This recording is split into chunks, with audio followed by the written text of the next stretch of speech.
आदिनाथ मुनिनाथ, आदि व्याधि अगमग मिटे, तुम पद में मम मात। चरण शरण है आपके, तारण तरण जिहाद। भवदधि तट तट ले चलो, करुणा कर जिन्हें राज। बोले जावर के अतिशयकारी आदिनाथ भगवान की।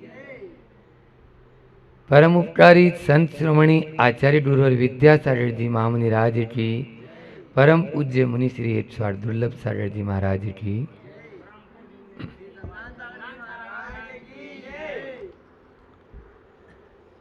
आज जावर के दर्शन किए थे, वहाँ के आदिनाथ भगवान बहुत ही अतिशयकारी लगे। न केवल अतिशयकारी अपितु मनमोहक आकर्षित कर लें, ऐसे एक नहीं दो दो जिनबिंब भूगर्भ से प्राप्त हुए पुण्यशाली जीव हैं जावर वाले, जिन्होंने और भी साधु संतों की सेवा करके भी पुण्य कमाया और बहुत से संग वहाँ पर आके रुके भी हैं और फिर कभी देखेंगे। आज बात मैं पर करना है और मैं पे सबसे पहला अक्षर कोई भी बालक सीखता है तो वो क्या है? माँ। क्या बात है? तो माँ के बिना जीवन शुरू नहीं होता है। और तो छोड़ो, कोई भी हो, पशु पक्षी तक हो, उनकी भी माँ होती है और माँ का नाम लेते ही भावुक हो जाते हैं। इसलिए भावुक हो जाते हैं क्योंकि माँ ने हमें जन्म ही नहीं दिया, जन्म के साथ में जीवन भी दिया। और न केवल जीवन दिया, अपितु जीवन के साथ में संस्कार भी दिए। पहला रिश्ता माँ के साथ में होता है, पिता से भी बाद में। लेकिन बलिहारी है आज के इस युग की, जिस माँ ने 9 महीने पेट में रखा, आज का व्यक्ति उसको अपने फ्लैट में नहीं रखना चाहता है। ये एक दुर्बलता है, दुर्गुण है, दुष्प्रवृत्ति है। ध्यान रखना, जहां माता और पिता का सम्मान नहीं है, वहां पर देवता भी कुपित हो जाते हैं, नाराज हो जाते हैं। 4 शब्दों पर आज बात करते हैं: माँ, मातृत्व, ममता और माँ का महत्व। माँ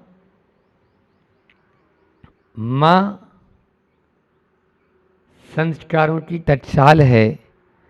माँ ममता का मंगल कलश है। और माँ, तुमने तीर्थंकरों को जन्मा है, ये संसार तेरी ही बदौलत बना है, तेरे ही दम से बना है। तू पूजा है, मन्नत है और इस संसार में जन्नत है। ये माँ के बारे में पंक्तियाँ बहुत सारी हैं। बोलते हैं, आगम में उदाहरण आता है कि कौरव भी थे और पांडव भी थे। पांडवों ने के साथ हमेशा माँ रही, जंगल में भी गए तो माँ ने साथ नहीं छोड़ा। परिणाम आज सबके आदर्श बने हुए हैं। और घर में रहते हुए भी कौरवों की माँ गांधारी ने आंख पर पट्टी बांध ली। परिणाम समाज के कलंक बन गए। आज कोई उनका नाम लेना भी पसंद नहीं करते। ये है माँ का प्रभाव। आप देखिए, अभी वर्तमान में भी विज्ञान भी इस चीज को मानती है, लेकिन आज एक विडंबना है कि पहले तो माँ बनना ही नहीं चाहती हैं। जो लड़कियां हैं वे माँ बनना पसंद नहीं करती हैं, अभी नहीं, बाद में। और फिर जब माँ बन जाती है तो काम काज में इतने व्यस्त रहती है, वार्डन के या नौकर चाकर के या दाई के भरोसे छोड़ देती है, तो संस्कार कहाँ से आएंगे? जब तक माँ अपनत्व नहीं देगी तब तक संस्कार नहीं आएंगे। जिस प्रकार से पैसा कमाना वह अपना एक हॉबी या आदत बना ली है, उस आदत को छोड़कर बच्चों का पालन पोषण करना भी तो एक दायित्व है या नहीं है? कौन करेगा? कौन संस्कार देगा? आज माँ ने हमें संस्कार दिए तो आज आप लोग साधु संतों की संगति में हैं और हम साधु संत हैं, अन्यथा आवारा घूमते रहते रोड के ऊपर। लेकिन उस माँ का उपकार है जिन्होंने बचपन में हमें ऐसे संस्कार दिए। इसलिए संस्कारों को नहीं भूलना है। खुद गीले में सोती है और हमें सूखे में सुलाती है, वो होती है माँ। लेकिन हम लोग बचपन में तो माँ का गोद या बिस्तर गीला रखे और बाद में माँ की आंखें गीली रखी। कैसे कल्याण होगा? कभी 3 काल में कल्याण नहीं हो सकता है। इसलिए माँ की ममता, माँ का महत्व समझें और माँ का महत्व समझेंगे, माँ की पूजा करें। बल्कि तीर्थ पर न जाएं, कोई बात नहीं, माँ ही स्वयं में अपने आप में तीर्थ है। आप उदाहरण वो आप लोगों ने देखा होगा कि पूरे संसार की परिक्रमा करके आना है। गणेश जी को बोला, माता पिता बैठे थे, सो परिक्रमा करके बैठ रहे, बोले गया तो है ही नहीं। बोले यही 3 धाम 4 धाम है मेरे, तो और कहाँ जाना है? ये उदाहरण है आगम में। इस प्रकार से माँ की ये मातृत्व जब तक नहीं होगा हमारे अंदर में, तब तक हम कुछ भी नहीं कर सकते। आप और कैसा मातृत्व हो? मातृत्व होता है गो वत्स सम मातृत्व। गाय का बछड़ा आप देख लो कभी भी, गाय का बछड़ा या गाय कितनी भी दूर हो, लेकिन उसकी गंध बछड़े की उसके पास आ जाएगी। अभी हम लोग बाजना में थे, तो जब बच्चे को जन्म दे दिया जाता है तो माँ भी दूर जाना नहीं चाहती है। तो उसके जो स्वामी होते थे उन गायों को जंगल तक छोड़ने जाते थे, क्योंकि अन्य गाय तो चली जाएगी, लेकिन जिसकी बछड़े वाली गाय है, अच्छा बछड़े को साथ में भेज देंगे तो वो दिन भर दूध पिएगा तो बीमार हो जाएगा, तो वो भी एक समस्या रहती थी। तब वो मुड़ मुड़ कर देखती थी, हमारा उसी समय जंगल जाना होता था और बार बार वो पीछे आने की कोशिश करती, लेकिन जो ग्वाला होते थे वो उनको बार बार चलो आगे चलो इस प्रकार से लेके जाते थे। ये उदाहरण है माँ के मातृत्व का। और शाम को या दोपहर में जब वापस आना होता चर के, तो ऐसी छलांग भरते हुए आती कि जल्दी से जल्दी तेजी से तेजी अपने बालक के पास में, बछड़े के पास में पहुंच जाएं। ये तभी संभव है जब माँ के भीतर में मातृत्व होगा। पढ़ी लिखी माएँ होती है, आजकल पेट से ही परलोक पहुंचा देती है। उन तथाकथित पढ़ी लिखी माँओं को ये समझना चाहिए कि हम उसको इस प्रकृति या इस धरती पर आने का जो अवसर है वो तो प्रदान करें, वो तो प्रदान करें। हम उसको क्यों रोक रहे हैं? यदि वो ही नहीं देंगे, एक लड़की आज माँ थी तभी तो जन्म दे पाई, उसको समझना चाहिए। माँ ने यदि आपको जन्म नहीं दिया होता तो आपका क्या हाल होता? बोलो। जब माँ ने आपको जन्म दिया है तो आप भी तो एक माँ बनेंगी, और माँ बनेंगी तो आगे उनका भी तो ध्यान रखो, उस पीढ़ी का भी तो ध्यान रखो, अपने वंश का ध्यान रखो। संत कहते हैं गर्भपात कोई छोटा मोटा ऑपरेशन नहीं है, ये हत्या है मातृत्व की, ये हत्या है अपने ही वंश की, ये हत्या है अपने ही खून के कतरे कतरे करने की, ये हत्या है संस्कारों की। इससे बचना है, ये महापाप है।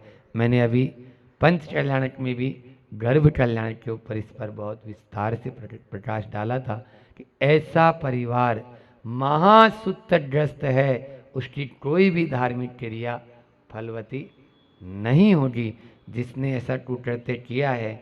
इसलिए मातृत्व की गरिमा को बनाएं। कहते हैं ना कि पत्नी तो पसंद की ला सकते हो, लेकिन माँ तो जो मिली है उसे ही पसंद करना होगा, वो पसंद से नहीं आती है, यह तो आपके पुण्य पर निर्भर करती है। इसलिए माँ का बहुत बड़ा महत्व है।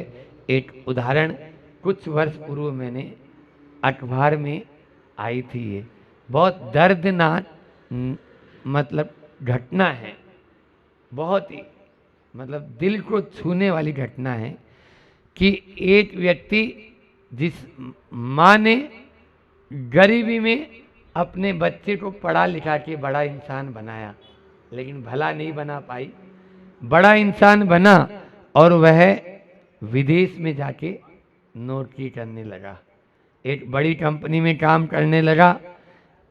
बहुत दिन हो गए, पहले तो पैसे आते थे, अब पैसा आना भी बंद हो गया था, लेकिन फिर भी माँ की ममता थी, माँ का मातृत्व था, बेटा आएगा। और कुछ वर्षों बाद बेटा आया, बेटा आया और आकर माँ से बोला, माँ तुम भी मेरे साथ चलो, यहाँ अकेली क्यों रहती हो? माँ तो सहज बोले, हाँ हाँ चलो तुम्हारे साथ चलूँगी। तैयार हो गई और कहते हैं उसने माँ के जो जितने गहने वगैरह थे वो ले लिए, जो मकान था वो भी औने पौने भाव में बेच बाच के नकी किया, सब बेच दिया उसने। अब वो एयरपोर्ट पे माँ को लेके आया और एयरपोर्ट के वेटिंग रूम में माँ को कहा, माँ तुम यहाँ बैठो, मैं आता हूँ और अभी फ्लाइट आएगी तो अपन चलेंगे। वो कौन सी फ्लाइट में रफू चक्कर हो गया कोई पता नहीं, माँ को वहीं छोड़ के चला गया। ये सत्य घटनाएं अभी 1.5-2 वर्ष पूर्व पेपर में जब हम लोग इंदौर में ही थे तब पढ़ाया गया था, मुझे ये लाके कटिंग आचार्य श्री जी को बताई थी। इस प्रकार के कुकृत्य से क्या वह व्यक्ति बोलो सुखी हो पाएगा? क्या वह व्यक्ति आगे बढ़ पाएगा? 3 काल में नहीं हो सकता है। ऐसे कुकृत्य के माध्यम से निश्चित रूप से उसने अपनी आत्मा को छला है, और ऐसे की क्या दुर्दशा होगी ये तो भगवान ही जानता है। ऐसे व्यक्तियों का कभी भला नहीं हो सकता है। आप लोगों ने वह भजन बोले या गाना बोले सुना होगा, उसको बोलकर, क्योंकि अभी आगे बिहार भी करना है, मौसम बहुत अच्छा है, जावर वालों के लिए तो है ही, तो आगे भी चलना है अपन को। ठीक, माँ के बारे में जब यह भजन सुनते हैं तो बहुत ही अच्छा, और इसको जिनवाणी माँ से भी जोड़ सकते हैं। मैं तो कहता हूँ कि 5 प्रकार की माता का कभी भी अपमान नहीं करना। कई बार बोला, पहला जन्मदात्री माता, जन्म देने वाली माता। दूसरा गौ माता, दूसरा गौ माता। तीसरा धरती माता, धरती का ऋण है हमारे ऊपर, कभी चुका नहीं सकते हो। चौथा भारत माता, चौथा क्या है? भारत माता। और इन सब को बताने वाली है जिनवाणी माता, इन सब को बताने वाली है जिनवाणी माता। तो तू कितनी अच्छी है, तू कितनी भोली है, प्यारी प्यारी है ओ माँ, ओ माँ। कि ये जो दुनिया है वन है कांटों का, तू फुलवारी है ओ माँ, ओ माँ। दुख लागी है माँ तेरी अखियाँ, दुख लागी है माँ तेरी अखियाँ, मेरे लिए जागी है तू सारी सारी रतियाँ। मेरी निंदिया पे अपनी निंदिया भी तूने वारी है ओ माँ, ओ माँ। अपना नहीं तुझे सुख दुख कोई, अपना नहीं तुझे सुख दुख कोई। मैं मुस्काया तू मुस्काई, मैं रोया तू रोई। मेरे हंसने पे मेरे रोने पे तू बलिहारी है ओ माँ, ओ माँ, ओ माँ, ओ माँ। माँ बच्चों की जा होती है, माँ बच्चों की जा होती है। वो होते हैं किस्मत वाले जिनकी माँ होती है। तू कितनी सुंदर है, तू कितनी शीतल है, न्यारी प्यारी माँ ओ माँ, ओ माँ, ओ माँ, ओ माँ। तू कितनी अच्छी है, तू कितनी भोली है, प्यारी प्यारी है ओ माँ, ओ माँ।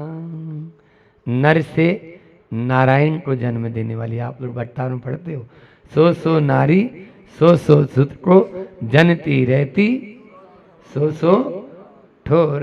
तो नर से नारायण बनाने वाली कौन? माँ। इसलिए माँ का कभी अपमान नहीं करना। तीन बात याद रखना आज इस पूरे प्रवचन का सार, कि माँ के आंखों में कभी पानी नहीं लाना, और मतलब माँ का दिल नहीं दुखाना। माँ के साथ में सप्ताह में एक दिन बैठकर भोजन करना। वैसे तो रोज करें, लेकिन एक दिन बैठकर जरूर भोजन करें। और कोई भी तरक्की हो तो सबसे पहले माँ को श्रेय दें कि माँ तुम्हारे कारण हम इस जगह पहुँचे हैं। बोले अहिंसा परमो धर्म की, आचार्य गुरुवर विद्यासागर जी महामुनि राज की। सूजे लोटालोट सोवाणी मस्तक नमु, सदा दे तू डोट हे जिन वाणी भारती। तो ही जपूं दिन रैन, जो तेरा शरणा गए सो पावे सुख चैन। देव वजू अरियंत को गुरु सेवा निर्गन, दया धर्म पालो सदा यही मोक्ष का पन। एकजुट हो, एक से नहीं जुड़ो, बेजोड़ बनो। इस पर अपनी चर्चा चल रही है। आचार्य श्री कयो हाई को अपने मंगलाचरण में अपन ने लिया है। पारिवारिक श्रृंखला का ये अपना प्रवचन है। और कल हमने आपके सामने 3-4 प्रमुख बिंदु दिए थे, पहले एक बार उनको अपन रिपीट कर लेते हैं। सबसे पहले हमने बात करी थी कि परिवार के योग के संयोग को अगर बनाकर रखना है तो सहयोग एक दूसरे के प्रति होना अत्यंत आवश्यक है। परिवार के योग के संयोग को बनाकर रखना है तो सहयोग एक दूसरे के प्रति होना अत्यंत आवश्यक है। फिर उसके बाद दूसरी बात बोली थी, सभी उंगलियां हमेशा एक दूसरे के सहयोग में ही रहती है, इसलिए पांचों उंगलियों के बीच में कभी संघर्ष नहीं होता है। किसी ने छोटी उंगली से बड़ी उंगली को लड़ते देखा है? नहीं देखा है। फिर हम क्यों लड़ रहे हैं? विषमता तो रहेगी रहेगी। फिर तीसरी बात, ये विषमता पीड़ा रूप तभी बनती है जब विषमता क्या होती है? विरोधिता का कारण बनती है। और अनेक उदाहरण आपके सामने मैंने दिए थे कि ऐसी स्थिति बनती है कि अगर बच्चा बीमार हुआ है तो आपको क्या करना है, उस वक्त मैंने आपके सामने बात रखी थी, क्योंकि दिन में तो पूरा घर संसार खड़ा है, पर रात में वही साथ देता है जो सच्चा साथी हो और सच्चा नाता जोड़ना सकते हैं, जिससे शायद आप लोगों को लगा कि ये भी सहयोग हमें करना चाहिए। हमारे परिवार में एक परिवार था, बहुत बड़ा परिवार था, सभी सदस्य मिलजुल कर रहते थे, ज्वाइंट संयुक्त परिवार था। और बहुत बड़ा परिवार होने के बाद व्यापार भी बहुत बड़ा था। जहाँ व्यापार बड़ा होता है तो निश्चित तौर से फ़ायदा भी बहुत बड़ा होता है।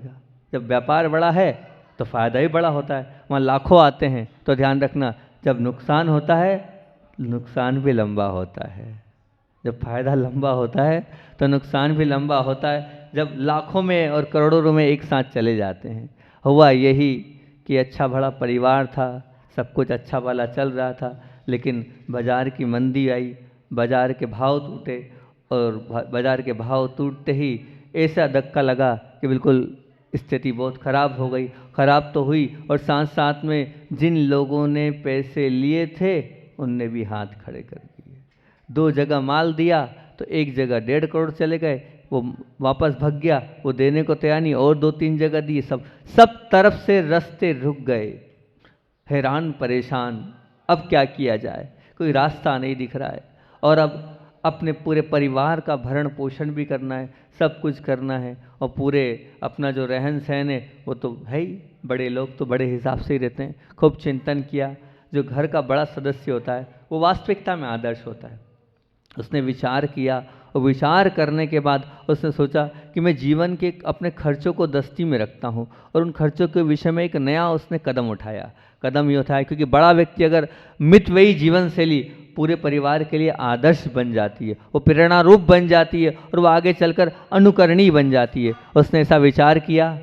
विचार करने के बाद पूरे परिवार को बिठाया, छोटे से लेकर बड़े बच्चों को बिठाया, बहुओं को बिठाया, पत्नी को बिठाया, बेटों को बिठाया, और सबको बिठाने के बाद उसने अपनी बात को रखा कि देखो भैया, हमने बहुत विचार कर लिया, अभी बहुत तेज पाप कर्म का उदय चल रहा है, हम बहुत घाटे में हैं।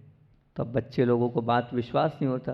मैं आपके सामने हकीकत रख रहा हूँ, बहुत पैसा हमारा अटक चुका है, और बहुत मंदी का माहौल चल रहा है, और बाज़ार में जो रेट टूट गए उस वजह से भी अपना बहुत नुकसान हो गया। गल्ले का काम करते थे वो, गल्ले के व्यापारी थे वो, बोले बहुत नुकसान है। अब इस नुकसान के दौर में मैं अपने मन की कुछ भाव, अपने मन के उद्गार आप लोगों के सामने रख रहा हूँ। आप लोग जैसा चाहें वैसे, मैं तो जो मैंने मन बनाया उसमें मैं दृढ़ निश्चयी हूँ। तो उन्होंने कहा हाँ कहो। तो बोले ऐसा सोचा है मैंने, इस महंगाई के और इस नुकसानदेह जीवन में सबसे पहले तो मैंने एक नियम लिया है। क्या नियम लिया? बोले मैं अब जब तक स्थिति परिस्थिति अनुकूल नहीं होती है तब तक के लिए नए कपड़े खरीदने का त्याग। क्या किया? नए कपड़े अब मैं नहीं खरीदूंगा, अब जो है उसमें ही काम चलाऊंगा। और मैं ये मानता हूँ कि मेरे पास इतने कपड़े हैं कि मैं अगर मरते दम तक भी पहनूं तो समाप्त नहीं होंगे। तो बोले आज के बाद मैं अब नए कपड़े नहीं खरीदूंगा, ये कम से कम नियम है, कम से कम सक्षमता नहीं हो जाती तब तक तो नहीं पहनूंगा, ये मैंने नियम लिया है। फिर दूसरा उन्होंने कहा जितना हो सके गाड़ी का प्रयोग कम से कम करूंगा, अब मैं अपना काम पैदल ही करूंगा, और ज़्यादा है तो जो साइकिल तो है ही, उस साइकिल से आना जाना करूंगा। इतना बड़ा सेठ, इतना बड़ा व्यापारी, इतना बड़ा सेटअप वाला, और बोलता है मैं साइकिल पे आऊँगा। बोले क्या दिक्कत है साइकिल चलाने में, स्वस्थ भी हो जाएंगे, पेट भी बढ़ रहा है, पेट भी हो जाएगा, और मेहनत भी हो जाएगी। कोई बहुत वो तो है नहीं कि साइकिल नहीं चला सकते हम। अब घर का बड़ा व्यक्ति जो कार से चलता था वो काय पे चलने की बात कर रहा है, मैं साइकिल पे चलूँगा, और लगभग मैं काम पैदल ही करूँगा। ये विचार अपने सबके बीच में रखे। फिर उसके बाद उन्होंने कहा मेरा मोबाइल का भी जो है, अब मैं मोबाइल भी उतना ही प्रयोग करूँगा जितना मुझे व्यापार के लिए आवश्यक है, बाकी मैं मोबाइल का भी पूरा प्रयास करूँगा कि मैं नहीं के बराबर उसको प्रयोग करूँ। ऐसा मेरा भाव है। वो सबके बीच में, पूरे परिवार के बीच में अपनी बात को रखे जा रहा था। सब लोग पूरी गंभीरता से उसकी बात को सुन रहे थे। और जो मेरा बाहर होटल का खर्चा है, जो मैं आज तक बाहर खाता था, अब मेरा बाहर होटल का खर्चा बिल्कुल बंद, अब मैं बाहर नहीं खाऊंगा। बोले एक एक पार्टी में 5-5, 10-10 हज़ार रुपये उड़ जाते थे, पार्टियों में बोले। तो बोले अब मैं सबके लिए तो कुछ नहीं कह रहा हूँ, पर अपनी बात कर रहा हूँ। मैंने अपनी बात आप लोगों के बीच में रख दी है कि अब मैं किसी पार्टी में नहीं जाऊंगा, किसी को पार्टी नहीं दूंगा, किसी होटल में भोजन करने अब मैं नहीं जाऊंगा। पहले जाता था, अब वो बात की बात है, लेकिन अब नहीं जाऊंगा। ये मैं आप लोगों के बीच में रख रहा हूँ। फिर उसके बाद उसने कहा मेरा गुटखे का नियम है, मतलब गुटखा खाने का क्या है, बिल्कुल आदत है। अब मैं नियम लेता हूँ। क्या नियम लेता हूँ? मैं छोड़ तो सकता नहीं हूँ, क्योंकि इतनी पुरानी आदत है। और गुटखा भी उनका 100-125 का पाउच आता था, इतना बड़ा और 2-3 4 खत्म हो जाते। बोले मैं कर्म करने का प्रयास करता हूँ। इतना ज़रूर है कि अभी मैंने इस जो 4 की जगह 1 पाउच कर दिया है, धीरे धीरे बंद कर दूंगा। अभी मेरी एकदम आदत तो नहीं छूट सकती, मैंने प्रयास करके 1 पर ले आया हूँ इतने दिन में, धीरे धीरे कम करने का प्रयास करूँगा। ऐसा उन्होंने सबके बीच में रखा। सब लोगों को बड़ा आश्चर्य हो रहा था। फिर भी अब उन्होंने ये बोला कि हमारे दुकान में बहुत सारे नौकर हैं। अब मैंने मन में विचार किया है कि जो मेरे नौकर हैं उनको भी मैं कम कर रहा हूँ, उनको भी मैं क्या कर रहा हूँ, कम कर रहा हूँ। मैं नहीं चाहता हूँ कि मैं उनको तनख्वाह ना दे पाऊँ या उनके साथ कुछ कम करूँ, इसकी अपेक्षा मैं नौकर भी कम कर रहा हूँ। और जो नौकरों का काम है अब वो मैं स्वयं करूँगा, लिखा पढ़ी का काम मैं करूँगा। मोबाइल बंद हो गया, टीवी बंद हो गई, पिक्चर बंद हो गई, तो क्या करूँगा? बोले अब जो लिखा पढ़ी का काम है उस लिखा पढ़ी के काम को मैं स्वयं करूँगा। ऐसा उन्होंने सबके बीच में कहा कि अब पूरा लिखा पढ़ी का काम मैं करूँगा, कहीं पैसे लाना ले जाने का काम है वो मैं करूँगा। इस प्रकार से उन्होंने बोला। अब एक ऐसी बात बोली, बोले एक और निर्णय है मेरा। बोले हाँ क्या? बोले अपने कपड़े स्वयं धोऊंगा, अपने कपड़े स्वयं धोऊंगा। और उसके साथ साथ क्या करूँगा, अब वो जो प्रेस करने का काम भी मैं ही करूँगा। अर्थात लॉन्ड्री पे अब मेरे कपड़े नहीं जाएंगे। जो हज़ारों रुपए मेरे लॉन्ड्री में जाते थे कपड़े, अब वो लॉन्ड्री के अंदर कपड़े नहीं जाएंगे। अब मेरे कपड़े मैं स्वयं धोऊंगा और स्वयं प्रेस करूँगा। मेरे कपड़ा कोई भी लॉन्ड्री में नहीं देगा। वो ये नहीं कह रहे कि आप लोग कोई मत देना, वो क्या कह रहे हैं, मेरे कपड़े मैं धोऊंगा, मेरे कपड़े लॉन्ड्री में नहीं जाएंगे और मेरे कपड़े मैं स्वयं प्रेस करूँगा। वो ऐसी बात सबके बीच में रखना। दूसरी बात, आज के बाद मेरे कमरे की कोई झाड़ू नहीं लगाएगा। जो झाड़ू लगाऊंगा मैं लगाऊंगा, पोछा मैं लगाऊंगा। किसी को मेरे कमरे की झाड़ू, कोई नौकर मेरे कमरे में नहीं घुसेगा। बहुत अच्छी बात बोल रहे हैं वो, ऐसा होता है तरीका। मतलब वो ये नहीं कह रहे कि आप नौकर अपने घर से अलग कर दो, पोछे वाला बंद कर दो, झाड़ू वाला बंद कर दो। क्या बोल रहे हैं, मेरे कमरे में कोई नौकर नहीं घुसेगा, मेरे कमरे में मैं झाड़ू लगाऊंगा, मेरे कमरे में मैं सत्य घटना सुना रहा हूँ बिल्कुल एकदम। इसको ऐसा मत लेना महाराज जी, बिल्कुल सत्य एक व्यक्ति ने जो बताया वो बता रहा हूँ। मेरे कमरे में झाड़ू मैं लगाऊंगा, मेरे कमरे में पोछा मैं लगाऊंगा। किसी को झाड़ू पोछे लगाने की ज़रूरत नहीं है, आगे से कोई लगाए नहीं मेरे कमरे में। ये आप लोगों के बीच में बोल रहा हूँ। फिर वो बोलते हैं कि मैं जो कोल्ड ड्रिंक्स की आदत थी मेरी, चाय कॉफ़ी की आदत थी मेरी, वो बिल्कुल त्याग करता हूँ, क्योंकि वो मेरे बस में है। मैं पाउच के बिना नहीं रह सकता, इसलिए मैंने कह दिया था कि भैया पाउच तो धीरे धीरे छोड़ रहा हूँ। लेकिन कोल्ड ड्रिंक्स मेरे जीवन में कोई आवश्यक नहीं है। और ऐसा नहीं कि चाय कॉफ़ी के बिना मैं नहीं रह सकता हूँ। 100-150 रुपये की चाय कॉफ़ी हो जाती थी, उन चाय कॉफ़ी का, उन कोल्ड ड्रिंक्स का मैं त्याग करता हूँ। इन्होंने इतनी बड़ी बात बोली, सब लोग बड़े ध्यान से सुन रहे थे। और अंत में जो बात बोली वो तो बड़ी आश्चर्यकारी बात बोली, उसको देख के सब लोग दंग रह गए, ये क्या बोल रहे हैं, ये ऐसा करना चाहिए क्या? अंत में बोले एक और मेरा ऐसा नियम है कि मैं जो भोजन करूँगा उस भोजन में मेरा 2 चीज़ों का नियम रहेगा, सब्जी या दाल एक ही चीज़ लूँगा और रोटी लूँगा, और उसके अलावा मेरा तीसरी चीज़ का कोई नियम नहीं। क्या बोले? सब्जी, या तो कोई एक सब्जी लूँगा, 4 सब्जी नहीं, एक सब्जी।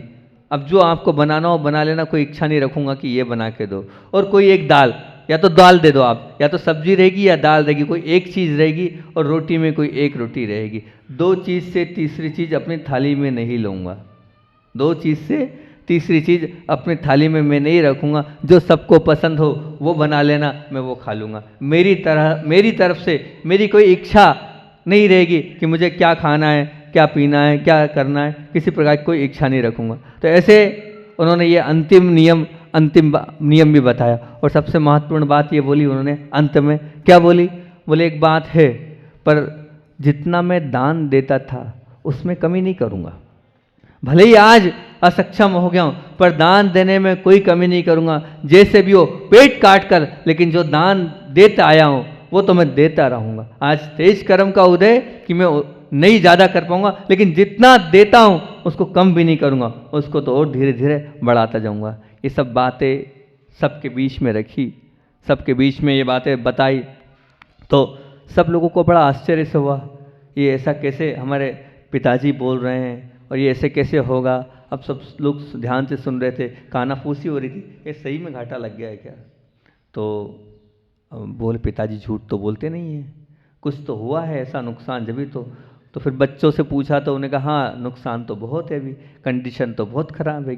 फिर भी पिताजी ने सब नियम लिया है, तो अब एक आदर्श जीवन प्रारंभ किया है, तो उसका प्रभाव पूरे परिवार को पड़ा है। सहयोग की बात चल रही है, अपन ने सहयोग अपना बिंदु चल रहा है, तो अब पूरे परिवार को पड़ा। अब पूरे परिवार में क्या हुआ, दिवाली का समय था, किसी ने नए कपड़े नहीं पहने, किसी ने नए कपड़े नहीं खरीदे, ना कोई कपड़े खरीदे, बोले जो है सो ठीक है। इतने साल से हमेशा दिवाली पर लाखों रुपए के कपड़े आते थे उनके घर में, लाखों रुपए के, ये मान के चलना आप, पूरे परिवार के, जब सामूहिक पूरा संयुक्त परिवार था, लेकिन किसी ने कपड़े नहीं खरीदे। जब बड़े व्यक्ति खरीद नहीं रहे तो छोटा खरीदेगा क्या, कोई खरीदने को तैयार नहीं है, कोई कपड़े खरीदने के लिए। अब क्या हो रहा है, अब पिताजी पैदल जा रहे हैं, दादाजी पैदल जा रहे हैं, अब सब ने पैदल चलना प्रारंभ कर दिया, सब ने अपनी अपनी साइकिल उठाना चालू कर दी, सब ने अपनी बाइक को, गाड़ी को, ड्राइवर को, सबको छुट्टी कर दी कि नहीं भैया वो चल रहे हैं तब हमें भी पैदल चलना चाहिए, हम भी संयोग करें। सबके मोबाइल के खर्चे कम हो गए,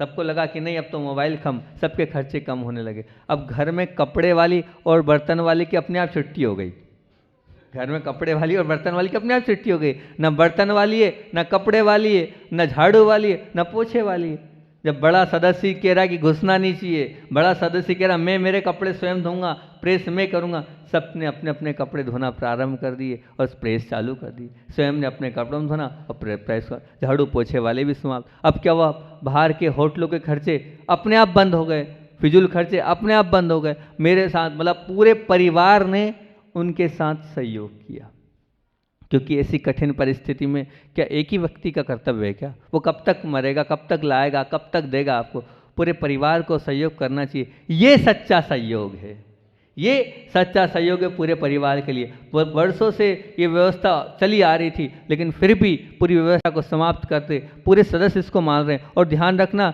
उसके बावजूद भी किसी को कोई आकुलता नहीं, किसी को कोई असंतोष नहीं, बड़ी प्रसन्नता के साथ सब लोग रह रहे हैं। आर्थिक स्थिति में धीरे धीरे सुधार तो उस परिवार का हुआ, परंतु खर्चे कम करने के बाद भी कहीं किसी को ऐसा नहीं लग रहा था कि हम बहुत दुखी हैं, हम बहुत कष्ट में, सब प्रसन्नता के साथ वहाँ अपना जीवन जी रहे थे। ये अगर आपके जीवन में अगर ऐसा हो जाए, जब भी आपके साथ ऐसी स्थिति बन जाए, तो दूसरों की इस प्रकार से अपने पूरे परिवार का आपको सहयोग के लिए कदम बढ़ाना चाहिए। इन कठिन परिस्थितियों में सहयोग का एक बहुत अच्छा उदाहरण आपके सामने रखा, इसको इसीलिए सुनाया है कि सुनकर आप भी उसको ग्रहण करो, और अगर ऐसी स्थिति परिस्थिति अगर बनती है तो आगे रह के संयोग के लिए तत्पर हो जाओ। अगर आप तत्पर होगे तो उसमें आपका भला होना है, आपके पूरे परिवार का भला होना है। क्या आप ऐसा बन सकते हो?